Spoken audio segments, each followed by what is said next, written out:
খাঁটি বাঙালি রেস্তোরাঁ। বাঙালি নামটা শুনলেই মনের মধ্যে কেমন একটা মানে ঢেউ চলে যায়। বিকজ যতই হোক বাঙালি তো বর্ধমানের বুকে এই ধরনের একটা নতুন রেস্তোরাঁ স্টার্ট হয়েছে। বেশ কয়েক মাস হয়ে গেল, এটা 1 বছরও কমপ্লিট হয়নি।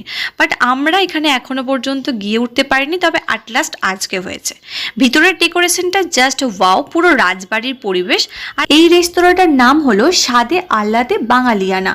দুপুরবেলা এই জায়গায় না এলে ঠিক পোষায় না। এই জায়গার খাবার অ্যাফোর্ডেবল না এক্সপেন্সিভ ভিডিওটা শেষে বলবো। এখানে যেহেতু আমরা দুপুরে এসেছিলাম তাই নিয়েছিলাম প্লেন বাসমতি রাইস, তার সাথে ছিল মাটন। গাইস, মাটন খেয়েছি দুজনে আজকে।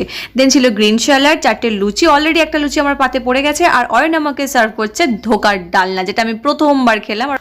এখানকার খাবার কোয়ালিটি জাস্ট অসাধারণ গাইস, বাট প্রচন্ড এক্সপেন্সিভ। একবার তোমরা ট্রাই করতে পারো। দেন অরুণের আইসক্রিমকে দুজনে বাড়ি চলে গেলাম।